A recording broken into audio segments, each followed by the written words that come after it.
Ronan Hale slid the steaming plate toward the boy and waited for him to flinch. The kid didn't move at first, just watched the beans like they might bite him back. He had that brittle look hungry children got on the trail, eyes too big in a too thin face, shoulders hitched high as if he expected the next touch to hurt.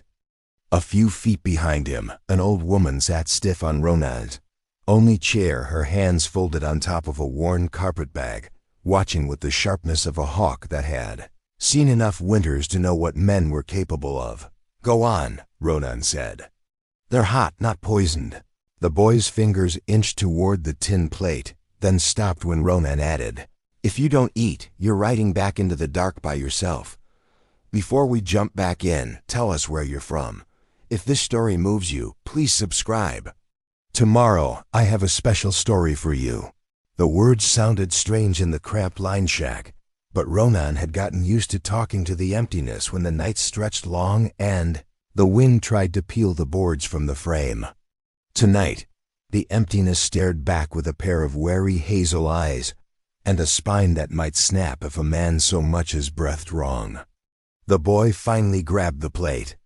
He cupped it in both hands and bent close, blowing little bursts of air across the surface before shoveling beans into his mouth. He didn't chew so much as mash and swallow, like somebody might snatch the plate away. Grease shone on his lower lip, and his throat bobbed fast. The old woman didn't look away from Ronan. "You best take some yourself, ma'am," Ronan said, nodding at the second plate cooling nearer the stove. "It's not much, but it'll sit heavier than pride." Her mouth twitched too quick for a smile, too practiced for surprise. "I've lived long enough to know when a man is offering charity and when he's offering a bargain. Mr. Hale," her voice was dry but not weak. There was money in that voice somewhere, old schooling that a hard trail couldn't rub clean. It didn't fit with the threadbare shawl around her shoulders or the dust ground into her boots. Ronan leaned back against the table, crossing his arms. The lamplight threw his shadow long across the warped floorboards, past the boy's scuffed boots, all the way to the door where the night pressed close and thick. "I didn't give you my name," he said. "No." The old woman unfolded her hands from the carpet bag, smoothing the fabric once as if to quiet it. The bag looked like something that had sat in a parlor instead of a wagon bed. "But it's burned into the side of your saddle, and your horse has been stamping outside this shack for 7 months. The brand on your coat says you ride for the Calder outfit, but your saddle says you came here with a name of your own."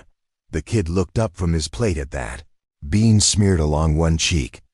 Ronan watched him knock the heel of his palm against the tin, chasing every last bit of sauce. That had the ring of truth. Whatever else these two were, they were hungry. "Fair enough," Ronan said. "What do I call you?" The boy swallowed so fast he coughed. The old woman answered before he could. "You can call me Mrs. Lane," she said. "And this is Eli." Eli. Plain, but it sat oddly on the boy's shoulders like a borrowed shirt. Ronan flicked his gaze back to her. "Lane," he repeated. "You folk come in on the North Stage Road?" "If we did," she said. "It wasn't in any carriage worth mentioning by the time we stepped off." Her glance slid briefly to the boy, then to the door, as if measuring the distance between them and whatever memory waited out there. Ronan had seen plenty of fear in his 30-odd years. Men hid it under gun belts and whiskey. Women hid it behind quiet and chores. This was something else. The old woman's fear had edges, but it didn't own her. She watched the room like someone who'd gone through too many bad nights to trust a quiet one. He pushed off the table, the boards creaking under his weight. "There's water in the bucket," he said, nodding toward the corner. "You can wash up after you eat. There's a quilt on the bunk if you don't mind Eli sharing with you." "I don't have much extra. That much is plain," she said. The words could have cut, but the tone didn't. She was stating a fact. The shack was 4 walls and a roof barely keeping their bargaining with the sky. 1 iron stove, 1 narrow bunk, 1 table, 2 chairs. A shelf with a few books warping in the dry air. His saddle near the door. His rifle on pegs above it. It had been enough for him. A man who didn't let anything inside, couldn't lose much when the world came to collect. Still, she added, it's more than we had on the trail. Eli was scraping the last streaks from his plate with his thumb now, licking the metal clean. He had a raw scrape along his jaw and dirt ground into the back of his hands, but the nails had been trimmed neat once. Not a trail kid then, not someone born under canvas. Where are you headed? Ronan asked. The old woman's eyes softened, just a shade. Away, she said. Farther than we've come, not as far as some might wish. Ma'am, that's not an answer. It's the only safe one right now. Eli looked between them, the plate held frozen halfway to his mouth, like he expected one of them to draw on the other. We'll move on at first light, Mrs. Lane said. We don't mean to trouble you longer than a hot meal and a roof until morning. We can pay for what we've eaten.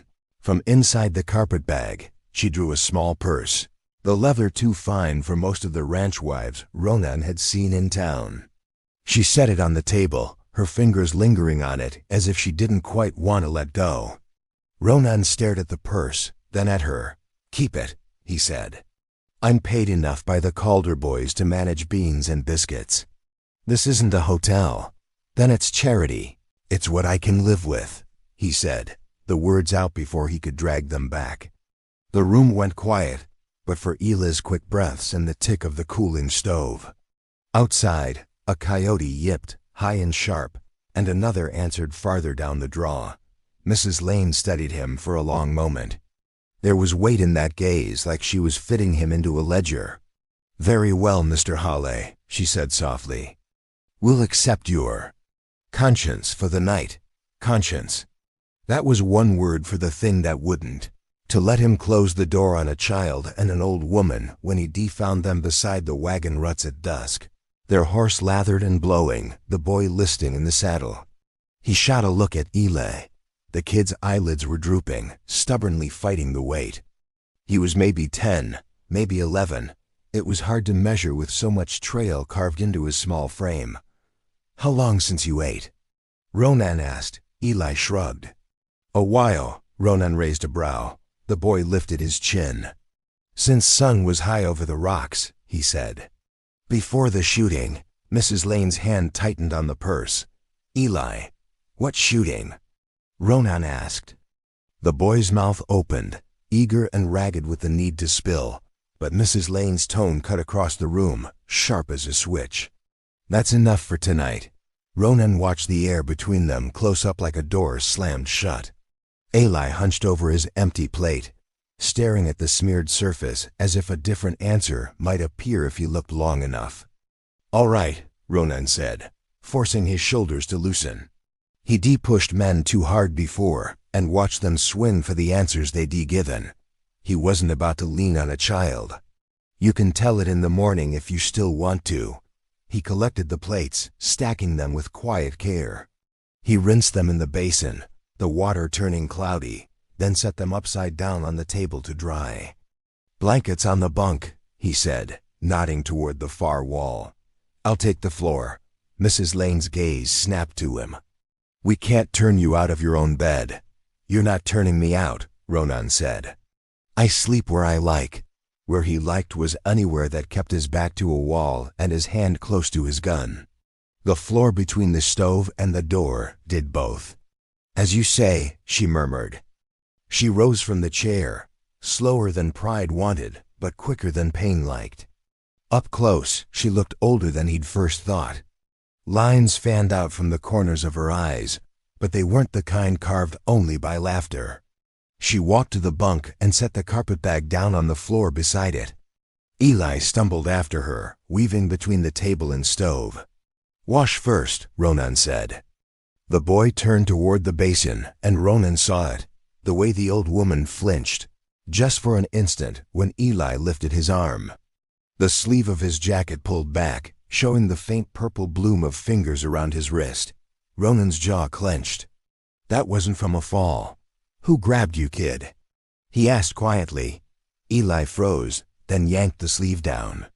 He didn't look at Ronan or at Mrs. Lane. Doesn't matter, he muttered. It matters to me. Mrs. Lane stepped between them, her back to Eli, her face turned toward Ronan. Up close, he could see the fine stitching along the edge of her shawl, the kind of work a woman did when she had hours by a fire and good lamp oil to burn. "Mr. Hawley," she said, her tone soft and iron together, "you have been kinder than you know. But we are done talking about today. The boy needs sleep more than answers need asking. Whatever clawed us out there can't reach this cabin tonight unless you open the door for it." She held his gaze, waiting. Ronan breathed out slowly. The heat of the stove brushed his cheek, the lamplight flickered, and he could feel the tired ache in his own bones, pulling him toward the floor and the thin blanket folded there. "Fair enough," he said. "But if something's chasing you, you should know this. It'll have to go through me to get inside." Her eyes changed then. Not softer exactly, deeper, like she'd just heard him sign something without reading it aloud. "That is a dangerous promise to make for folk you met less than an hour ago," she said. "That's the only kind I seem to be any good at," Ronan replied. She studied him one more heartbeat, then nodded once. "Good night, Mr. Hawley." He banked the fire, turned down the lamp until the room fell into a pool of soft gold, and stretched out on the floor with his rolled-up coat under his head. The boards were cold and familiar. He listened as the bunk creaked under their shared weight, as Eli whispered some question into the dark, and Mrs. Lane answered in a low murmur. The words blurred into a hum.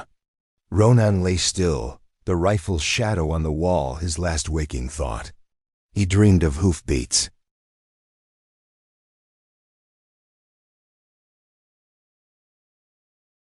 He woke before dawn, as he always did, with the sense of something unfinished pressing on his chest. For a moment, he forgot there were others in the room. He lay staring at the cracked ceiling, counting the breaths it took for his mind to come back to his body. Then Eli snuffled in his sleep, a soft sound like a puppy's whine, and memories snapped into place. Right, the kid. The old woman. The half-told story of gunfire on the trail. Ronan rolled to his feet in one smooth motion, his bare toes touching the cold floor, and reached for his boots. He pulled them on without bothering with socks. Habit. The fewer steps between sleep and saddle, the better. He moved quiet around the shack, feeding a few chips of wood into the stove, coaxing the coals back to life. When the flames took, he set coffee to boil and a pan of biscuits beside the heat. The smell of it burnt grounds, tin, flour wrapped around him like old camp smoke. He could have used the silence. Instead, he found himself glancing at the bunk, at the two shapes huddled there. Mrs. Lane was awake, eyes open and sharp, though she didn't speak. Eli's face was buried against her shoulder, one small hand fisted in the fabric of her dress. The boy slept like someone who didn't trust the world not to vanish if he let go. Ronan cleared his throat. "Coffee'll be ready in a bit," he said. "Thank you," she murmured. He poured boiling water over the grounds, watching them bloom and sink. Outside, the sky was just beginning to trade black for blue. Another dry day on the range, most likely. Cattle to check along the northern fence. A section of wire he'd meant to mend yesterday if he hadn't have found two strays on the stage road instead. He glanced again at the bunk. Strays. That wasn't quite right. "What happened on the road?" he asked, keeping his voice low. Eli mentioned shooting. Mrs. Lane's gaze slid to the boy's sleeping face. She smoothed his hair back from his forehead, fingers light. "I told you last night," she said. "We're heading away." "Away from what?" Her mouth tightened. "How far are we from Townsend?" She asked instead. Ronan blinked. "Half a day if you ride steady. Why?" She looked up at him then, really looked, as if weighing his answer before he finished giving it. "Is there a newspaper office there?"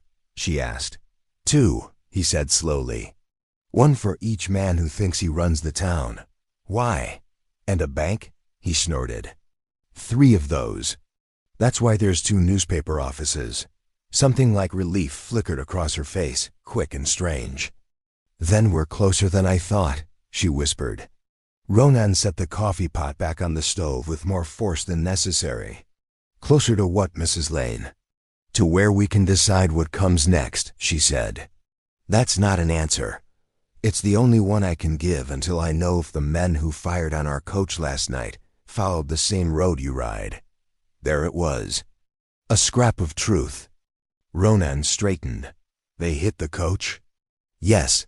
Her hand stopped moving in Eli's hair. They killed the driver and the shotgun guard. They would have killed the rest of us if something hadn't spooked their horses. We ran because running was what was left. The rest of you? Ronan asked. How many? Her eyes shuddered. Not enough anymore. He let that sit between them. The stove popped, sending a small flare of sparks up the pipe.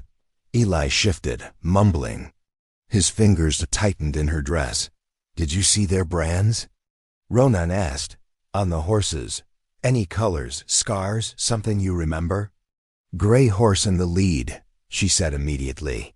Black stockings. White blaze down the nose like a crooked finger. The man on it had a scar along his jaw. Ronan's stomach sank. He'd seen that blaze before. It had been 3 weeks ago, at the edge of the Calder Range, when he'd ridden fence and spotted sign he didn't like near the North Creek. A gray with black stockings, white blaze, no brand he recognized.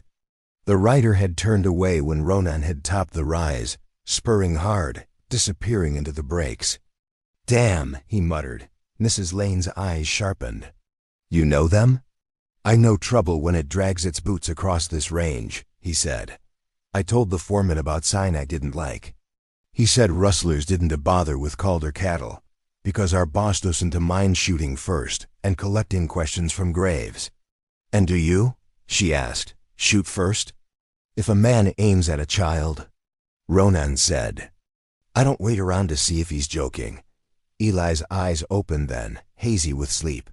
I wasn't scared, he mumbled. You were smart, Mrs. Lane corrected gently. You got down when I told you. That's why we're still breathing. The boy pushed himself up on one elbow, squinting around the room. When he spotted Ronan, his face went guarded again, like a man checking the location of exits. Morning, Ronan said. You remember much about last night? Eli frowned. You mean when the coach fell over? Ronan's brows shot up. Fell over? He means when it was shot to pieces, Mrs. Lane said dryly. Memory takes its own path. The coach didn't fall. Eli rubbed his eyes. There was a bang, and the driver shouted, and then the horses screamed. Then we were on the ground and everything was loud and quiet at the same time. His voice went thin. Grant, he stopped, swallowing the word. Ronan caught the slip like a stone in a stream. Gramp, you lost someone, he said softly. Eli's jaw jerked. We should go, he said instead. We have to keep moving. We will, Mrs. Lane said, smoothing his hair again. As soon as the morning settles, Ronan poured coffee into 3 chipped cups. He added a splash of water to his own, trying to take the edge off the bitterness. He slid 1 cup across the table to Mrs. Lane and offered another to Eli. The boy wrinkled his nose. I'm not old enough for coffee. You're old enough for last night, Ronan said. That more than qualifies you. Eli stared at the cup like it might sprout teeth, then took it in both hands. He sipped, winced at the taste, and took another sip anyway. Ronan couldn't help it. The corner of his own mouth tugged up. He set about mixing dough, dropping biscuits into the pan. The movements were automatic, leaving too much room in his head. A gray horse with black stockings, a scar-jawed man, dead coach guards, a boy and an old woman on a worn but fine carpetbag, running toward a town with 3 banks and 2 newspapers. Why Townsend? He asked. Mrs. Lane wrapped both hands around her cup. The skin at her knuckles was thin as paper, but not fragile. Because some men in this territory still remember their names, she said quietly. And some of those names still mean something. Ronan turned the biscuits. Must be nice. Is it? She asked, studying him. He shrugged. He'd left his own name behind on another stretch of dust and bone. Ronan Holly was what was left when you stripped a man down to horse. Gun. and the space between one job and the next. "You're not obliged to ride with us," Mrs. Lane said. "We'll be all right from here." "That's a lie," he said, not unkindly. Eli blinked. "Why is it a lie?" "Because the men who rode down your coach aren't going to look at busted wheels and say, 'Well, guess they walked into the sky.' They'll follow sign. And there's only one place on this edge of the range where sign leads to a shack with warm beans and a fool cowboy who opens his door after dark." He jerked his chin toward the single window. Outside, the horizon was sharpening, the first dirty pink of sunrise smearing over the low hills. "You know how to ride, Eli?" Ronan asked. "Yes," the boy said, quick with pride. "Grand," his mouth snapped closed. "Your grandfather taught you," Ronan said. Eli glared at him like he'd stolen something private. "He said a man should sit a horse like he belongs on it." "That's good advice," Ronan said. "He said a man should never leave his family behind." Ronan's throat went tight. "Even better advice. He said a man should know when to take help," Mrs. Lane added. Ronan glanced up. Her eyes were steady on his. "So," she said calmly, "are you offering to ride with us, Mr. Holly? Or only to tell us all the ways we'll die if we don't?" He snorted. She had a way of backing him into corners without raising her voice. "I've got fence to check," he said. "A boss who'll want to know why I spent yesterday bringing strangers in off the road instead of counting steers." "Then you should see to your fence," she said. "We'll see to ourselves." He set the biscuits on the table and dropped into the empty chair. The shack felt smaller with them in it, like the walls had leaned closer to hear the answer. "Thing is," Ronan said slowly, "my boss pays me to keep trouble off this stretch of land. If those men come sniffing after you, they're sniffing at Calder Range. That makes them my problem whether I like it or not. So you'll ride with us," Eli said, hope and suspicion duking it out in his eyes. "I'll ride a ways," Ronan said. "See you to the Townsend road at least. After that, if you still won't tell me who's aiming guns at you, we'll shake hands and pretend this was none of my business." Mrs. Lane's fingers tightened around her cup. "And if I do tell you? Then we'll see whether it becomes more of my business or less." She looked at him a long time. The room was full of simple things, tin, wood, iron, but something complicated hung between them. "Very well," she said at last. "We'll accept your company to the Townsend road." Eli's shoulders dropped a fraction, as if some invisible weight had shifted. By mid-morning, the three of them were saddled and heading north along the faint track that served as both fence line and stage spur. Ronan rode his bay gelding Flint with the easy slouch of a man who'd spent more time in the saddle than out of it. Mrs. Lane rode side saddle on the broad-back sorrel they'd come in on, her ankles neat, her spine straight in a way that said this wasn't her first time riding in a proper skirt. Eli sat behind Ronan, arms wrapped around his waist. Ronan had argued for the kid to ride behind his grandmother, but the sorrel had rolled its eyes at the boy like it knew a nervous passenger when it felt one. Flint, tolerant old campaigner that he was, accepted Eli's extra weight with a flick of an ear. The land stretched out around them, all dun grass and scrub, dotted with the Calder cattle broad-shouldered beeves with the sea over barbrands seared into their hides. A few lifted their heads to watch the riders pass, chewing slow, dark eyes unreadable. "You ever seen so many cows?" Ronan asked over his shoulder. Eli's chin bumped his back as the boy shook his head. "We had some," he said, "on the South Range. But not this many." "South Range?" Ronan asked. "Where's that?" Eli hesitated. "Farther than here," he said at last. Mrs. Lane's voice floated from behind. "We moved around," she said. "Land is land until men start drawing lines on it." Ronan didn't argue. He'd fought in a war over lines drawn by men who never stepped foot on the dirt they sent others to die for. Lines were as fragile and dangerous as promises. They rode in silence for a time. The sun climbed.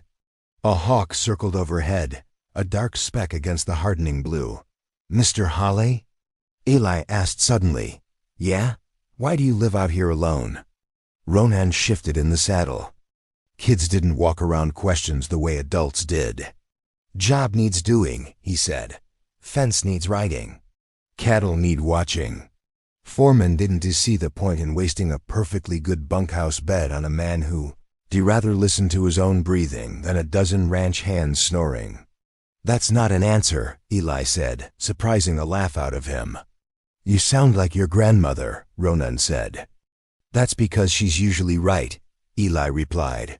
Mrs. Lane harumphed softly. Ronan tugged the brim of his hat lower against the glare. Some men are better at being alone, he said after a moment. Doesn't mean they're good at it. Just means they're practiced. Are you good at it? Eli asked. Better than I am at most things, Ronan said. Worse than I am at some of the things that matter. The boy chewed on that. My grandfather said. He stumbled over the tents, face tightening.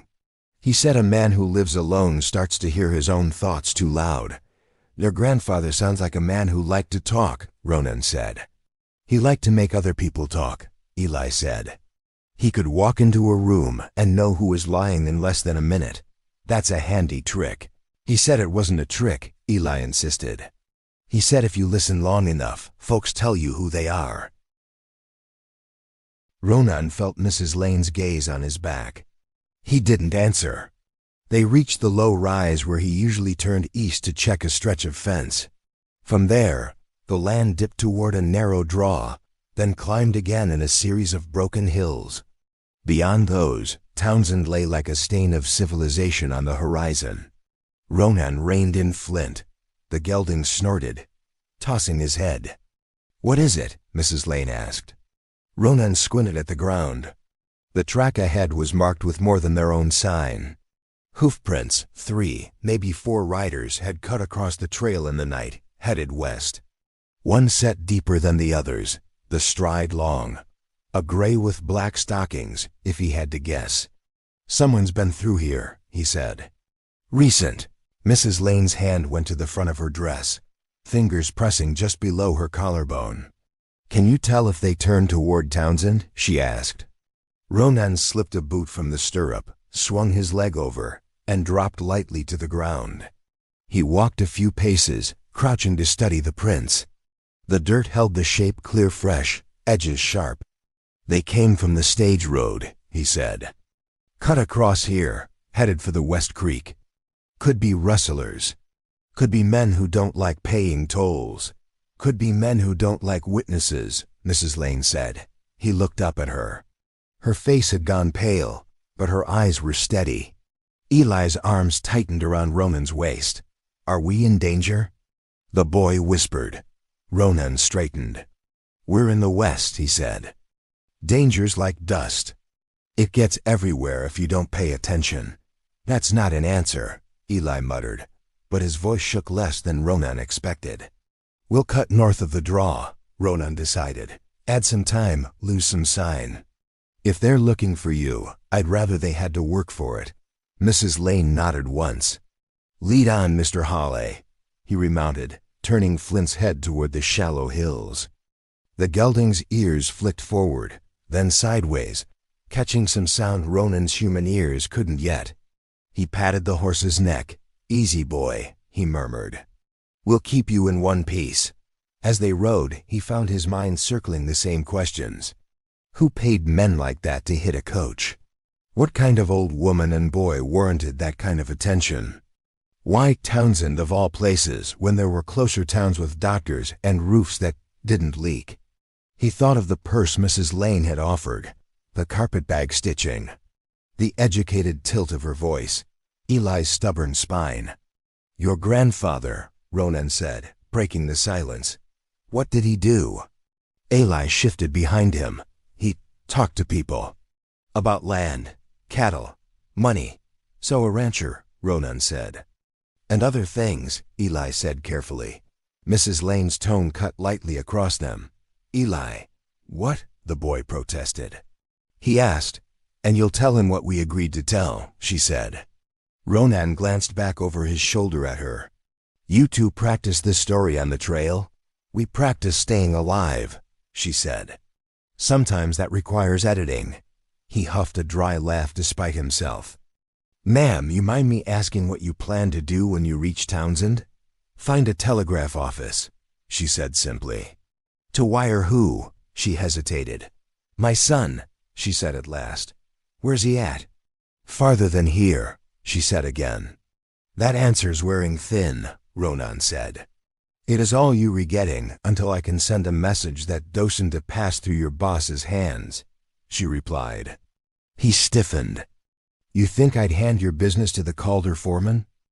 "I think a man doesn't always know who's listening to his words," she said. "You told me last night your conscience speaks louder than your pride. I'm trusting that. But I'm not trusting strangers I haven't met yet." He couldn't argue with that. They crested another low hill.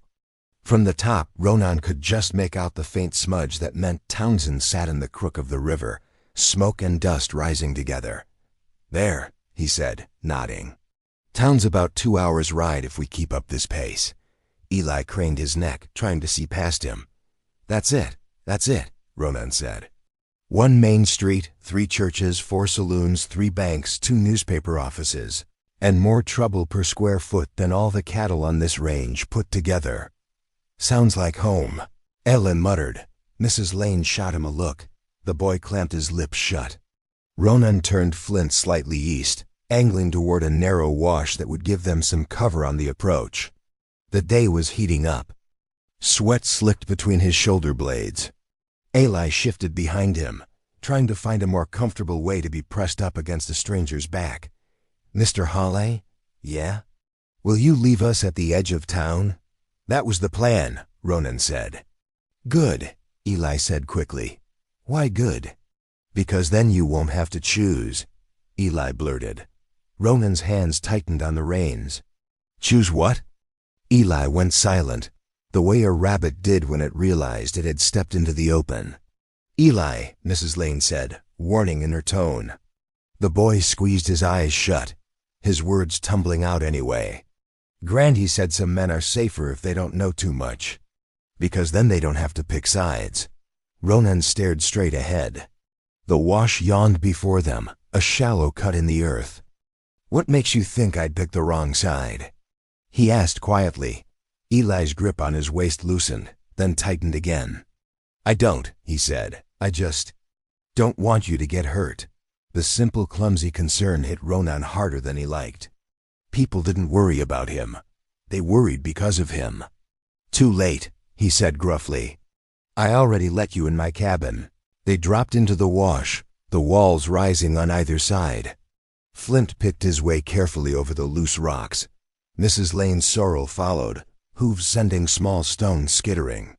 They were halfway down when Flint snorted again, muscles bunching under Ronan's legs. "What is it?" Mrs. Lane called softly. Ronan held up a hand listening. A faint metallic clink drifted from ahead. The sound of a bit ring against a cheekpiece, the tiny noises horses made when they were standing still and waiting. "Riders," Ronan whispered. Up ahead, out of sight. Eli went rigid behind him. "Could be Calder boys," Mrs. Lane said. "Could be," Ronan said. "But Calder boys don't usually ambush people in dry washes. They wave their rifles from hilltops and yell about trespassing." "What do we do?" Eli breathed. Ronan swung down from the saddle again in one fluid motion. "You two stay mounted," he said. "Turn around, walk your horses back the way we came. Slow and quiet. If I tell you to run, you run. We're not leaving you," Eli started. "You do what he says," Mrs. Lane cut in, her voice sharp. "Now." Ronan pulled his rifle from the scabbard, thumb brushing the worn metal like he might a friend's shoulder. He stepped forward along the wash, boots silent in the soft dirt, every sense stretched taut. At the bend, he eased up to the edge, keeping low. He lifted his head just enough to see. 3 riders waited in the wider section of the wash ahead. One on a gray with black stockings and a crooked white blaze down its nose. The scar along the man's jaw caught the light when he turned his head. Ronan's stomach turned to stone. The other 2 men were rougher, less distinct hats pulled low, coats dusty. All three had rifles resting across their saddles. "Sure this is where they'd come through?" one of the men muttered, his voice carrying just enough on the breeze. "Stage road hooks north here," Scarjaw replied. "Old Calder line shack's not far off. They'd either crawl in there like scared rabbits or try to make Townsend before anybody missed them." "And if some cowhand found him first?" the third man asked. "Then we add one more body to the count," Scarjaw said. "Boss don't pay extra for witnesses." Ronan's fingers tightened on the rifle stock. "Witness, bodies, boss. We could have taken 'em easy back at the coach," the first man grumbled. "Why we let him run?" Scarjaw spat into the dust. "Boss wants the boy alive," he said. "Says he's worth more breathing than not. Old woman's a different matter. She's got a tongue on her, that one. Wouldn't shut up about consequences and names that matter. I'll be glad to quiet her myself." Ronan's pulse thudded in his ears. The boy alive, the old woman quiet. Names that mattered. He slid back from the edge, breath coming slow and controlled because he made it so.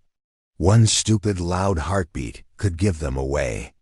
Behind him, hooves scuffed softly as Mrs. Lane turned the sorrel in the narrow space, guiding the horse back the way they'd come.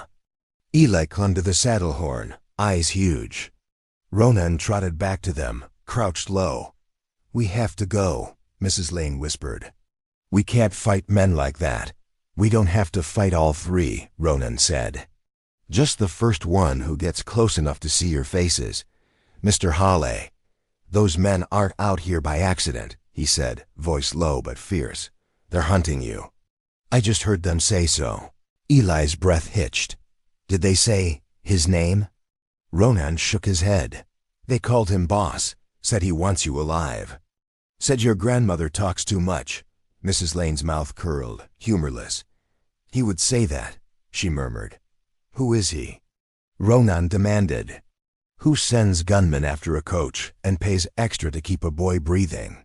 Her gaze met his. In that moment, something in her face shifted, like she'd finally stopped arguing with herself.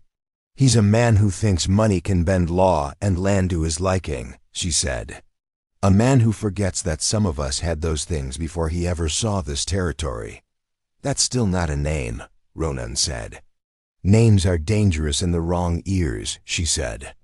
"Ma'am," Ronan snapped, frustration cracking through his calm. "Your wrong ears are currently the only ones between you and the three men who just said they'd be glad to put bullets in you. You thinking you might trust me with more than half a story now?" Silence stretched. Eli's hand found his grandmother's and squeezed tight. "My name," she said finally, each word heavy with something older than this wash and these men, "is Margaret Ashdown." The name hit Ronan like a fist. Ashdown. Even a lonely cowhand in a line shack had heard that name. Ashdown cattle ran from the southern rivers clear up to the foothills. Ashdown money built half the banks in this territory. Ashdown sons held office in 3 towns.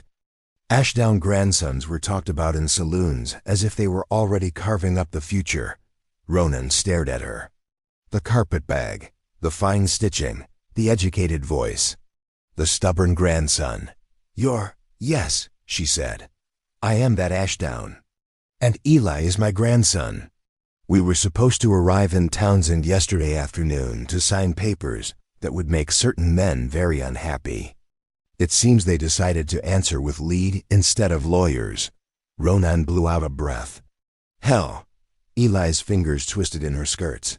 "Does that mean you're going to leave us now?" He whispered, "Because it's too dangerous?" Ronan looked at the boy. At Margaret Ashdown. At the bend in the wash where death waited on a gray horse. He thought about the shack, empty and quiet for 7 months. About the way Eli had clung to his back like the world might shake him off. About the marks on the boy's wrist and the steel in the old woman's gaze. "Kid," he said, "if I was going to leave you, I'd have done it last night before you drooled beans on my only blanket." Eli's mouth twitched despite the terror. Ronan checked his rifle, fingers moving on their own. 4 rounds in the magazine, 1 in the chamber. pistol at his hip with 6 more chances. Not enough for the kind of fight these men wanted, but maybe enough for the kind of message he needed to send. "What are you doing?" Margaret asked. "What I'm paid for," Ronan said. "Keeping Calder land clear of trouble. Guessing your boss isn't paying grazing fees." "This isn't your fight," she protested. "Seems like it galloped onto my range," he said. "That makes it mine." He stepped past Eli, past Margaret, toward the narrow opening of the wash. His boots were steady on the rock. "Get back to the bend where we came in," he said without looking at them. "If you hear shooting and I yell for you to ride, you ride hard for the Calder line shack. There's a trapdoor under the bunk. You can fit in there if you squeeze." "How long have you had a trapdoor under your bunk?" Eli blurted. "Long enough," Ronan said. "Questions later." "Mr. Halle," Margaret said, voice low. "If you die here, you die for people you met less than a day ago." He paused at the curve, turning his head just enough to see them. Eli pale but stubborn. Margaret sitting straight in the saddle like she was back in some parlor where her name meant safety. "Yesterday," he said, "I lived for nobody. Didn't make much difference." Then he stepped around the bend, levered the rifle, and started walking toward the 3 men waiting in the wash, knowing that whatever happened in the next 30 seconds would change the shape of his lonely little world. Forever. This story took us a long time. If you like it, subscribe. Now back to the story. Ronan's boots whispered in the dust as he walked toward the waiting riders. The wash funneled sound in strange ways. His own heartbeat seemed too loud, his breaths too sharp.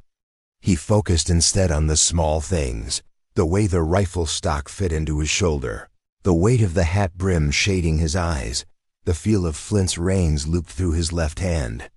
The gelding followed a few steps behind, ears pricked, every muscle ready. 3 horses, 3 men. 3 rifles across their saddles. He'd seen worse odds, but never on a quiet morning that had started with biscuits and a boy's clumsy smile. "Morning," he called, voice easy. 3 heads turned. Scarjaw narrowed his eyes first. Up close, Ronan could see the line of puckered flesh running from the man's ear to his chin, as if someone had once tried to cut his face off and given up halfway. "You lost, Cowboy?" Scarjaw asked. Ronan kept walking until he was 20 yards out, then stopped. Far enough they had to work a little if they wanted a clean shot. Close enough he could read their hands. "Depends what you're looking for," Ronan said. "Fence line runs north of here, stage road back that way. Calder range everywhere you look. Not a lot else worth getting out of bed for." The man on Scarjaw's left barked a laugh. The one on the right shifted in his saddle, eyes flicking past Ronan, measuring the empty wash. "We're looking for some travelers," Scarjaw said. "Old woman, boy. Couple other soft-bellied types. Stagecoach they were riding in met with some unfortunate terrain." "Unfortunate terrain doesn't usually shoot back," Ronan said. Scarjaw's grin showed too many teeth. "Depends where you're from." Ronan filed that away. The man spoke like someone who'd ridden borderlands, where law was more suggestion than comfort. "Haven't seen your folk," Ronan lied. "Only cattle and my own shadow since sunup." "Funny," the rider on the right drawled. "We found sign says different. 3 horses, 1 kid sized. Tracks come off the stage road, head straight toward an old line shack. That'd be yours, wouldn't it?" Ronan felt the lie harden on his tongue. He didn't let it crack. "Plenty of shacks out here," he said. "Cow country's full of half-rotten boards, and men too stubborn to leave 'em." Scarjaw shifted his rifle a fraction. Not quite aiming, not quite relaxed. "See, here's the thing," he said. "Our boss is generous. He pays good money for help. Frowns on lies, though. Hates 'em, in fact. Says lies make life messy." "Your boss sounds like he's in the wrong business," Ronan said. "This territory runs on lies and cattle." The man on the left spat. "You talk too pretty for a line rider," he said. "Maybe we should mash that tongue out of your head. See how you sound then." Ronan's shoulders stayed loose. Inside, Something old and cold settled into place. He hadn't come out here to parley. He'd come to weigh what kind of men he was dealing with before he started shooting. "So your boss," Ronan said mildly. "He the type who always sends 3 men to hunt down 1 old woman and a kid? Or did you lose some along the way?" Scarjaw's smile flattened. "You're asking a lot of questions." "Occupational hazard," Ronan replied. "Foreman gets mad if the cattle go missing, and I shrug and tell him. Cows went that-a-way. He likes details, brands, faces, names. We ain't cattle," the rider on the right snapped. "No," Ronan agreed. "Cattle don't usually brag about adding bodies to their count." Scarjaw's hand moved. "Not much, just a little tightening on the rifle stock." It was enough. Ronan's fingers squeezed. The first shot cracked the morning open. Scarjaw's rifle jumped from his grip as the bullet tore through the wooden forearm and scraped burning hot along his hand. The gray horse danced sideways, ears flattening, as the man swore and clutched his bleeding fingers. Ronan was already moving. He dropped to one knee behind Flint's shoulder, using the gelding as living cover, cycling the lever by feel. The second rider jerked his rifle up. Ronan's next shot took him high in the chest. The impact folded the man backward over his saddle horn before he toppled into the dust. The third man fired wild. Flint flinched, a bullet slicing the air where Ronan's head had been a heartbeat before. Dirt spat up into Ronan's cheek. He rolled, half by instinct, half by memory of too many skirmishes on fields back east. The wash wall rose to his right, a baked bank of clay and rock. As the third man tried to track his movement, Ronan fired again. The bullet chewed into the man's thigh. He howled and grabbed for the wound. His rifle slipped, clattering down the horse's side. "Don't," Ronan snapped, leveling his barrel at Scarjaw. The leader had steadied his gray. Blood slicked his fingers, but his eyes were clear, full of a cold calculation that lifted the hair on the back of Ronan's neck. "Could have put that first one between my eyes," Scarjaw said, voice tight with pain. "Didn't. Thought it'd be neighborly to start with a warning," Ronan said. "I'm not feeling neighborly anymore." Behind him, he could hear Flint breathing hard, feel the horses tremble through his boots. Farther back in the wash, hooves scuffed a reminder that Margaret and Eli were waiting, counting breaths just like he was. "This isn't your quarrel," Scarjaw said. "You got no idea who you're tangling with." "I know enough," Ronan said. "I know your boys shot up a coach full of unarmed folk. I know you came looking to finish the job. I know you talk about bodies like ticks on a dog." "That's plenty." The man with the wounded thigh groaned, trying to crawl toward his fallen rifle. Ronan shifted a step, keeping all 3 in his line. "Leave it," he said. Scarjaw's gaze flicked to his companion, then back. "You going to kill us all for following orders, cowboy?" "Depends," Ronan said. "You done killing women and kids?" "That kid's worth more alive than you'll see in 10 lifetimes, Scarjaw sneered. "You think you redoing him a kindness keeping him out of our boss's hands? Boy's sitting on enough money to buy half this territory. Boss just wants to make sure it ends up in wise pockets." "Yours, you mean, not mine," Scarjaw said. "I'm just the hand that gets things done." Ronan's jaw tightened. "What's your boss's name?" Scarjaw's smile returned, thin and mocking. "You planning to invite him over for supper?" "I like to know who I'm shooting at," Ronan said. Silence stretched. The gray's sides heaved, nostrils flaring. "Victor Larkin," Scarjaw said at last, "partner at First Territorial Bank in Townsend. Ashdown family's very good friend." The name rolled through Ronan's mind, dragging the pieces Margaret had given him into alignment. A banker with ambition. A partner with more greed than sense. A man who'd rather spill blood in a dry wash than see his ledgers lose a line. "You work for Larkin," Ronan said slowly. "I work for whoever pays on time," Scarjaw said. "Right now that's him." "Not anymore," Ronan said. He stepped closer, closing the distance to 15 yards, then 10. Any closer and speed wouldn't save him if Scarjaw decided to test his luck. "Tell me something," Ronan said. "How many men did Larkin send?" Scarjaw's eyes narrowed. "Enough. He send more than you 3? The man with the wounded thigh cursed, his fingers digging into the dirt. The other lay still, chest barely lifting. "You think he'd put all his hopes on 3 horses?" Scarjaw asked. "He's not stupid." Ronan's stomach dipped. "How many? Why?" Scarjaw smiled with half his mouth. "You taking inventory?" "Because I want to know how busy my day's about to get," Ronan said. Scarjaw studied him for a long second, as if he couldn't quite decide whether to be impressed or disappointed. "You're late to the party," he said finally. "We rode ahead. Others took different roads. Boss doesn't like to leave gaps." Ronan swallowed a curse. More men fanning out.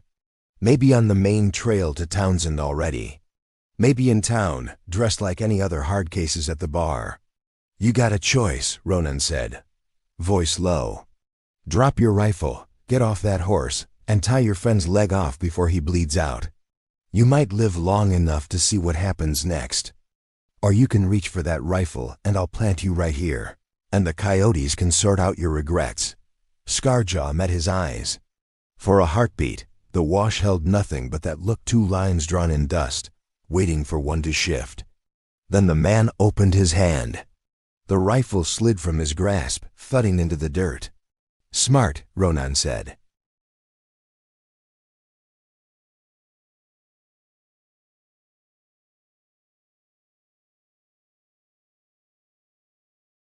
"That's so?"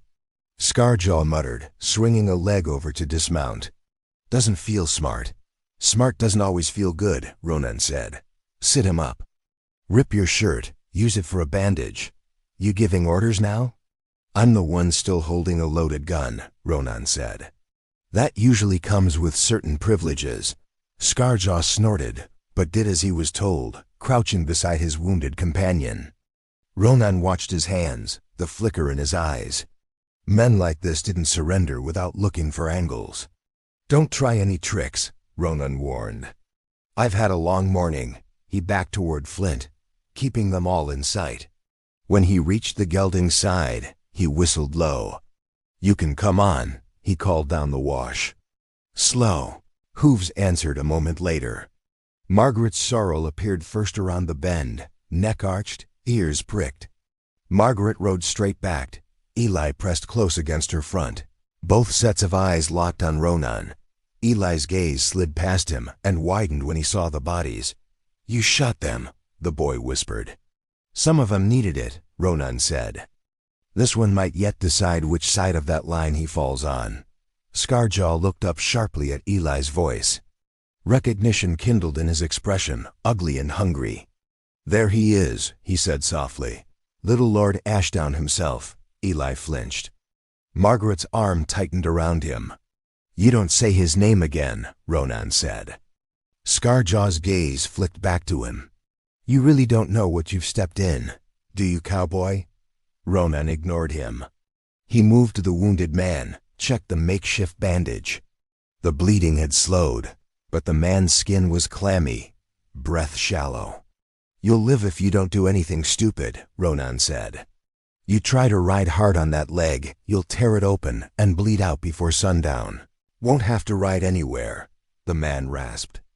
"Boss will come looking when we don't show." "Then maybe you should start thinking about what you're going to tell him," Ronan said. He walked back to Flint, slung his rifle, and pulled a length of rope from his saddlebag. "What are you doing?" Margaret asked. "Tying off bad options," Ronan said. He bound Scarjaw's hands behind his back, ignoring the man's low curses, then looped the free end around the gray's saddle horn. "You drag me behind my own horse, you better make it quick," Scarjaw said. "Relax," Ronan said.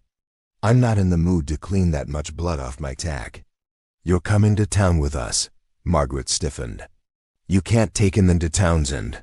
"I can't leave him here either," Ronan said. "His boss already knows he sent you." The only leverage we've got now is showing up with one of his men breathing and bound. Might make Larkin think twice before he pulls steel in the middle of Main Street. Or it'll make him more desperate, she said. Ronan met her gaze. Ma'am, desperate men don't hire this many guns just to give up when the first plan goes sideways. He's already there. I'd rather he sees that his claws aren't as sharp as he thinks. Eli swallowed hard. Are we really going to Townsend? Yes, Margaret said before Ronan could answer. We came this far for a reason. I won't let Victor Larkin scare me back into the dust. Her voice shook a little, but the steel in it was clear. Ronan watched her for a moment, something like reluctant respect curling under his ribs. All right then, he said. Townsend it is.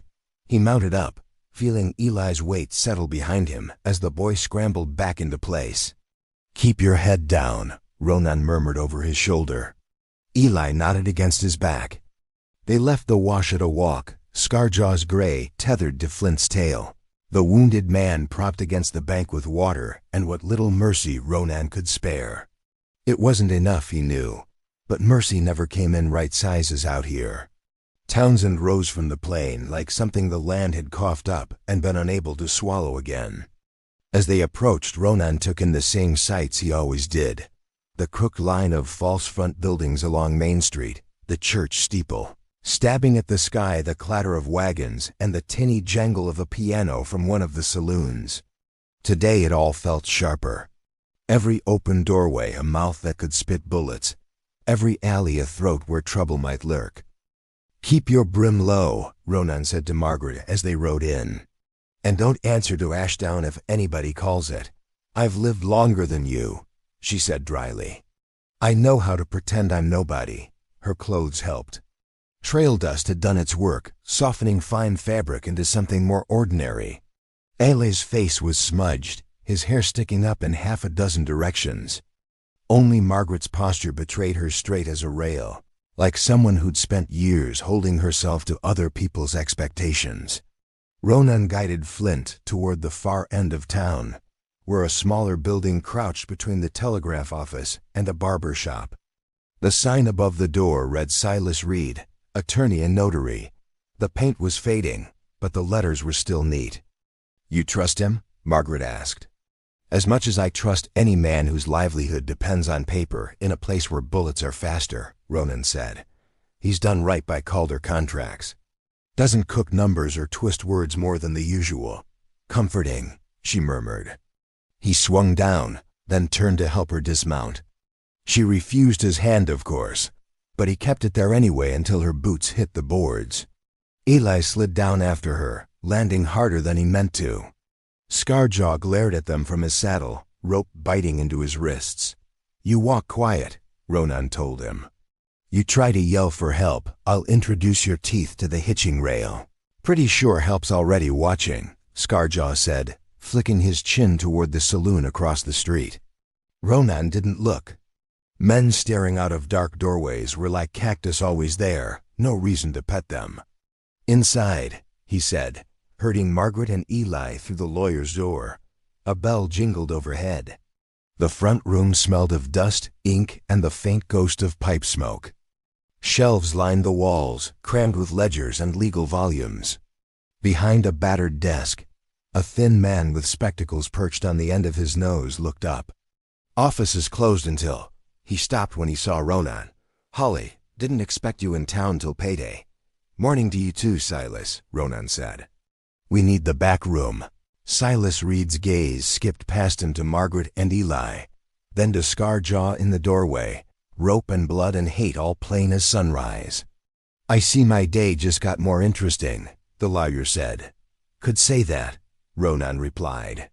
Without further argument, Silas rose and ushered them through a curtained doorway into a smaller room with a round table and 4 mismatched chairs. A single window looked out on the alley, its glass wavy and imperfect. Silas shut the curtain behind them. All right, he said. You bring trouble, or did it follow you? A little of both, Ronan said. He explained in short, hard sentences, the ambush on the stage, finding Margaret and Eli on the road, The men in the wash, the name Victor Larkin. Silas listened without interrupting, his fingers steepled, the lines around his mouth deepening. When Ronan finished, the liar let out a low whistle. "You do pick your hobbies, Halle," he said. "Some men take up cards. You take up blood feuds with bankers. Mistake was letting them onto my range," Ronan said. "Figured that obligated me." Silas's gaze slid to Margaret. "And you are?" She straightened. "Margaret Ashdown," she said. "Of the Ashdown holdings you've been drawing fees from for the last 10 years, Mr. Reed." Silas went very still. For a heartbeat, he looked like a man who stood on solid ground and suddenly realized there was nothing beneath his boots. "Well," he said faintly, "that would explain why my office received a wire last week instructing me to prepare certain documents for your signature today." Ronan's head snapped toward him. "What documents?" Silas hesitated, eyes flicking to Margaret as if asking permission. "You may speak freely," she said. "Mr. Halle has earned that much." Silas nodded slowly. "Very well. Mrs. Ashdown sent instructions to draft an amendment to the Ashdown Trust," he said, "transferring controlling interest in several key accounts away from a secondary line of heirs and consolidating them under her direct authority until such time as her named grandson reaches his majority." Eli's hand crept into Margaret's. She squeezed it. "Say that in words that don't sound like they were boiled in ink," Ronan said. Silas sighed. "In simpler terms, she's cutting someone out and making sure this boy inherits what's his without interference. And the someone doesn't like it," Ronan said. "So he hired Larkin." Silas's jaw worked. "You're not wrong," he said. "I received another wire 2 days ago. From Victor Larkin himself. Asking no. Instructing me to delay any changes to the trust until his concerns could be addressed." "Concerns like whether Margaret Ashdown survived the trip?" Ronan asked. Silas didn't answer. He didn't have to. "Who is this other heir?" Ronan asked. "The one getting cut out?" Margaret's mouth thinned. "My younger son," she said. "Eli's uncle. He believes land is only useful if it can be broken and stripped. He's been in partnership with Victor Larkin for longer than I allowed myself to admit. You're trying to keep him from selling Ashdown cattle out from under your grandson," Ronan said. "And from turning my husband's name into another excuse to crush smaller ranchers," she said quietly. "Yes," Ronan blew out a breath. "Money, family, pride. It was always the same stew, no matter how fine the dishes." "So what now?" Silas asked. "If I have you sign those papers, Larkin will know the moment I file them. His men are already thick as flies in this town. Sheriff pretends not to see, but he owes the bank more than he owes his own mother. Can you file them fast?" Margaret asked, "before he can stop you?" Silas pushed his spectacles up his nose. "I can walk them straight to the clerk and swear on my license they read legitimate," he said. "Once they're stamped, they're harder to undo than dust in a man's lungs. But getting there might be lively." Ronan's mind ticked through possibilities. Larkin's men would expect Margaret and Eli to come here or to the bank. There might be eyes on every door. "You got a back way out of this building?" he asked. Silas nodded toward the window. "Alley runs behind. There's a side door to the clerk's office 2 buildings down. We could cut through if nobody's waiting." "Nobody waits in alleys for good reasons," Ronan said. "But Front Street's worse." Scarjaw shifted where he sat in the corner chair, rope biting into his wrists. "You really think you can paperwork your way out of this?" he asked. "Larkin doesn't care what stamps are on what. He cares who holds the gun. That's why you're still breathing," Ronan said. "You going to walk in front of us and prove he doesn't hold all of them?" Scarjaw laughed, low and derisive. "You think my boss won't cut me loose first chance he gets? I'm just another tool, Cowboy. Tools break." "Maybe he does," Ronan said. "But I don't break my tools, even when they're ugly. You get a better kind of loyalty that way." Scarjaw's expression flickered, something unreadable passing through it before his usual sneer settled back into place. "You're a fool," he said. "Been called worse by better," Ronan replied. He turned to Margaret. "You sure about this?" She looked at Eli, then at the window, where the warped glass held a faint reflection of her own lined face. "I rode through gunfire to get here," she said. "I want to let my husband's legacy and my grandson's future be decided in absentia because a banker got nervous. We go to the clerk, we sign, we file." Ronan nodded once. Decision sat better in his chest than fear ever had. "All right," he said. "Silas, get those papers. Margaret, keep your hat low. Eli, you stay between us. If anything starts, you hit the floor and don't pop your head up until I say, 'What about me?'" Scarjaw asked. "You get the honor of being the first thing Larkin sees when he decides whether today is a good day to die in front of half the town," Ronan said. Scarjaw chuckled darkly. "You're counting on folks giving a damn about a banker pulling iron. I'm counting on them giving a damn about an Ashdown," Ronan said, surprising himself with how sure the words felt on his tongue. They stepped out into the alley first, the heat hitting them like a hand. Ronan's shirt stuck to the scrape along his ribs where a bullet had kissed him in the wash. He ignored the sting. Pain meant he was still in the running. Silas led the way, papers clutched in one hand. Scarjaw walked ahead of Ronan, rope looped from his bound wrists to Ronan's fist. Margaret and Eli moved between Ronan and the lawyer, heads down, shoulders squared. The alley was narrow, cluttered with barrels and broken crates. A cat stared at them from atop a stack of lumber, tail twitching. Halfway down, Ronan heard footsteps in the street beyond. Voices, the easy murmur of people who weren't yet afraid. "Side doors just ahead," Silas whispered. Ronan saw it, a plain plank door with a tarnished handle, set into the back of a brick building. He also saw the shadow detach itself from the wall beside it. "Hold," he said softly. A man stepped into view. Tall, tidy, with a vest that fit too well to be off the rack. His hair was oiled, his mustache trimmed. The revolver on his hip looked newly cleaned. "Mr. Reed," he drawled. "Going somewhere?" Silas's shoulders hunched. "Afternoon, Sheriff," he said. Ronan suppressed a curse. Not one of Larkin's thugs after all.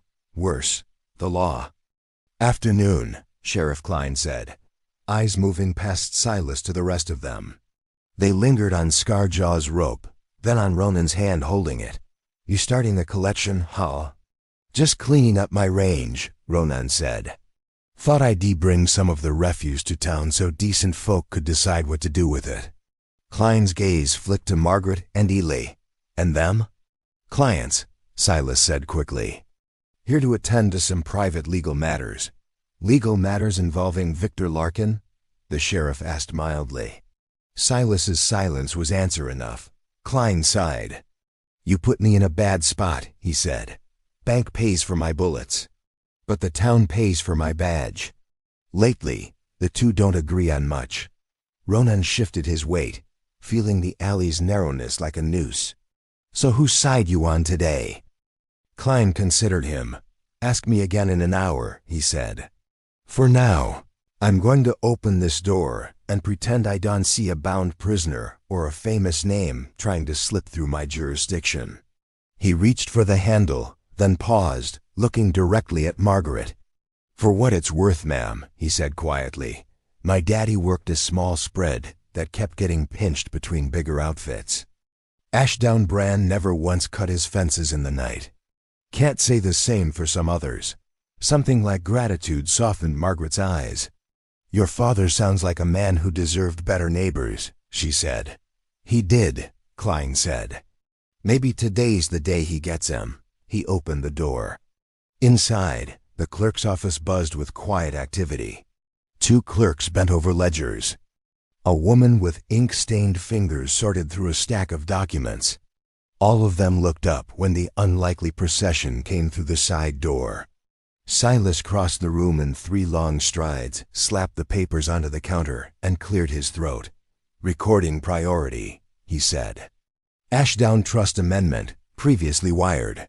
The woman with the ink on her fingers blinked, then focused on the name at the top of the document.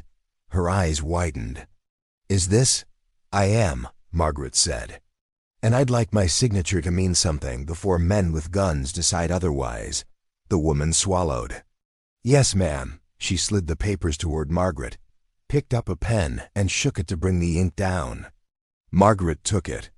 Her hand trembled once, then steadied. She bent over the page and wrote her name the way she'd probably written it 1,000 times strong, looping, unapologetic. When she straightened, Eli looked taller just standing beside her. The clerk turned to Ronan. "Witness signature," she said. Ronan blinked. "Me? You're here," Silas said. "And you've already bled for this. May as well make it official." Ronan hesitated, then took the pen.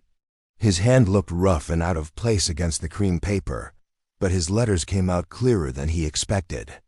Years ago, a schoolteacher with ink on his sleeve had insisted that every boy learn to write his name like it mattered. He set the pen down. "There," Silas said. "Now all that remains is the stamp." The clerk reached for the heavy metal seal, set the document on the block, and pressed. The thunk of it echoed in Ronan's chest. As she lifted the seal, the office door slammed open. Victor Larkin filled the doorway like he owned the air around it. He wore a dark suit cut to flatter his solid frame, a gold watch chain glinting across his vest. His eyes were pale and sharp, the kind that weighed people like coins. Behind him stood 2 more men with hard eyes and worn revolvers. One of them had dust on his boots from riding fast. "Mrs. Ashdown," Larkin said, his tone all syrup and knives. "What an unexpected pleasure." Margaret turned slowly. "I doubt that," she said. Larkin's gaze flicked over her shoulder to Ronan, to Scarjaw, to the clerk holding the freshly stamped papers. "You've been busy," he murmured. "Had to make up for lost time," Margaret said. "Someone interfered with my coach." Larkin's smile didn't reach his eyes. "Stage roads are dangerous," he said. "Accidents happen." "Men with rifles aren't accidents," Ronan said. Larkin looked at him as though really seeing him for the first time. "And you are?" "Ronan Hawley," he said. "Calder Line rider. The man who found what your accident left behind." "A hired hand," Larkin said dismissively. "You put your life between me and a business arrangement, Mr. Hawley. That seems unwise." Ronan's fingers twitched near his holster. "I put my life between you and a boy you tried to have shot," he said. "That seems necessary." Larkin's gaze slid to Eli, then back, irritation flaring. "You misunderstand," he said. "My quarrel is with internal family matters, not stray cowhands. Mrs. Ashdown and I merely have a disagreement over what's best for her holdings." "What's best for my holdings," Margaret said, "is that they remain in the hands of people who understand legacy instead of pure appetite. You mistook my husband's patience for weakness, Mr. Larkin. You won't make the same mistake with me." Larkin's cheek twitched. "You think ink and paper will stop me?" "I think the law will," Silas said, stepping forward. "These documents are properly executed. Any attempt to coerce or harm Mrs. Ashdown now will be seen for exactly what it is." Larkin laughed. A harsh, humorless sound. "The law," he said, "in this town? Sheriff Klein knows which side his bread is buttered on." As if summoned, Klein appeared in the doorway behind him, hand resting near his own revolver. "Funny thing about bread," the sheriff drawled. "Sometimes the folks baking it decide they're tired of eating dirt." Larkin turned, surprise flickering. Klein stepped into the room, eyes sweeping over the scene, papers, the seal, the bound Scarjaw, the 2 gunmen at Larkin's back. "Mr. Larkin," he said, "you and your associates are going to holster your weapons and step back out onto that street nice and slow." Larkin stared at him. "You forget who underwrites this town's debt, Sheriff." "I remember exactly who's been squeezing every farmer and small shop from here to the river," Klein said. And I remember that this woman's husband gave my daddy fair terms when nobody else would. Seems to me my badge owes more to that memory than to your ledgers." The air in the room tightened. Larkin's hand crept toward his revolver. Ronan moved without thinking. Years of drilled reflex snapped into place. His hand cleared leather, his gun came up, and the world narrowed to the small, deadly circle at the end of his barrel. "Don't," Ronan said softly. For a heartbeat, Larkin hesitated, eyes darting between Ronan Klein and the watching clerks. Behind him, his hired guns shifted, unsure. "You're going to shoot a banker in front of witnesses?" Larkin asked, lip curling. "If he draws on an old woman in front of witnesses, yes," Ronan said. "I'll even give a statement." Something in his tone flat. Certain seemed to land where logic hadn't. Larkin's fingers flexed once, then lifted away from the gun. "This isn't over," he said. "No," Margaret agreed. "It's only beginning. And if you take one step toward my family again, I will see you dragged before every judge from here to the Capitol.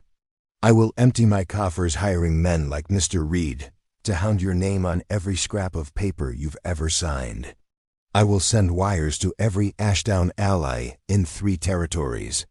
You may think you're important now, Mr. Larkin, but you are very small when you step outside this town." Larkin's face mottled. For a moment, Ronan thought he might lunge anyway, pride overriding sense. Klein shifted his stance.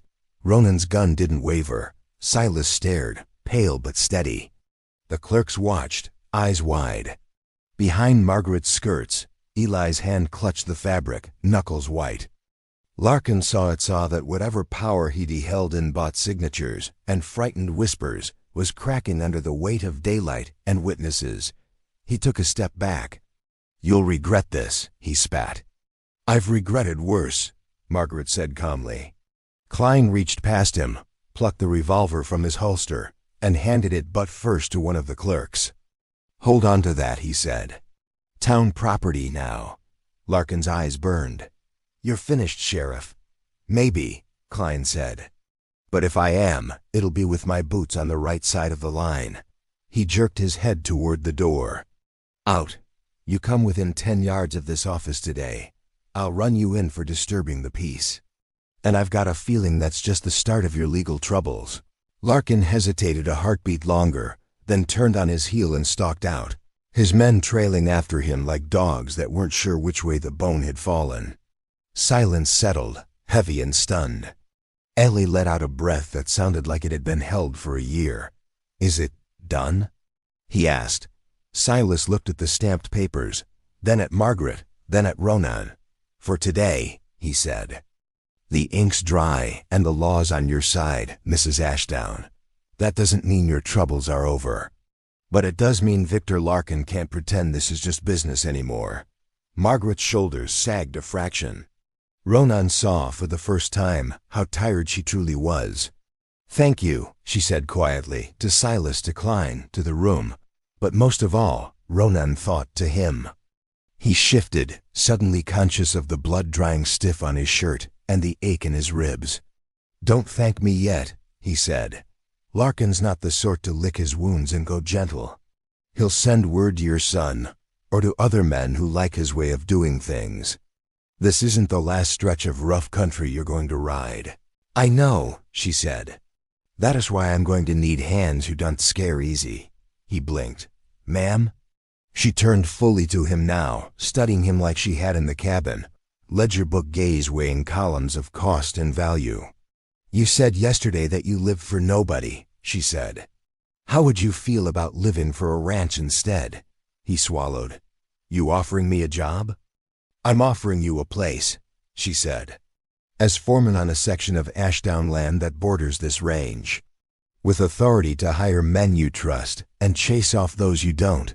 With a bunkhouse if you want it, and a line shack if you don't. With a boy who needs someone to teach him how to sit a horse like he belongs there, and how to tell the difference between a man who's dangerous and one who's simply loud." Eli's eyes went wide. "You mean he'd live with us?" "That would be his decision," Margaret said. but I would hope he'd at least visit often enough to keep me from getting bored. Ronan felt the room tilt. For years, his life had been measured in fence posts and paydays, his worth counted in cows not lost and trouble kept at bay. The idea of tying himself to a family name like Ashdown, of having people who expected him at a table, not just a payroll, was as terrifying as any gun barrel. "I'm no gentleman, Mrs. Ashdown," he said roughly. "I don't know the first thing about your world. My world is land and cattle and stubborn men," she said. "You seem familiar with at least two of those," Klein snorted. Silas hid a smile behind his hand. Ronan looked at Eli. The boy watched him with a hope that hurt to see. "You really want some grumpy cowhand underfoot?" Ronan asked him. Eli's chin lifted. "I want the man who stood between me and 3 guns in a dry wash," he said. Grandfather would have called that good sense wrapped in foolishness. He liked men like that. Ronan's throat tightened. "Do I get to keep my shack?" he asked. Margaret's mouth curved. "If it means that much to you, I'll have it written into the contract," she said. Ronan Haley retains full and exclusive use of one weather-beaten line cabin and the right to run from too much conversation as needed. "Generous terms," Silas murmured. Ronan exhaled slowly. The weight on his chest didn't vanish, but it shifted, changed shape. "All right," he said. "I'll try your way for a while. But if your grandson starts thinking he can talk his way out of mucking stalls, I reserve the right to set him straight." Eli grinned for the first time since Ronan had met him. "Yes, sir," he said. "Don't call me sir," Ronan said automatically. "Makes me feel like I should know what I'm doing." Margaret's laugh, tired, genuine, softened the edges of the day. They left the clerk's office under a sky turning the color of cooled ash. Larkin was nowhere in sight, but Ronan could feel the man's anger lingering in the town like the smell of bad whiskey. Outside Silas's office, Flint and the sorrel waited at the rail, along with a fresh horse Klein had arranged for their prisoner. Scarjaw leaned against the post, hands still tied, eyes watchful. "What happens to him?" Eli asked quietly. "Sheriff and the judge will decide," Ronan said. "Maybe he spends some time breaking rocks. Maybe he talks enough to trade a cell for a shorter rope." Scarjaw snorted. "You think I'm going to roll over on Larkin?" "I think you like breathing," Ronan said. "And I think Larkin showed you today exactly how much he values the men he hires." Scarjaw's jaw flexed. For the first time, Ronan saw doubt in his eyes. "You ever get tired of being someone else's bad decision?" Ronan said quietly. "You look me up on Ashdown land. I can always use a hand who knows what the wrong side of things looks like." Scarjaw stared at him as if he'd spoken in a language nobody used in these parts. "You're crazier than he is," he muttered, jerking his chin toward Eli. "Probably," Ronan said. Klein came to collect the prisoner, leading him away with a nod that held more respect than their first meeting had. Margaret turned her face toward the road leading out of town, where the land rolled back into the familiar roughness of the range. "Ready to go home?" Ronan asked. She smiled, small and real.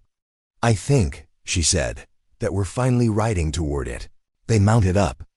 This time, Ellie took his own saddle, a pony Klein had scrounged from a livery in exchange for a promise of Ashdown business.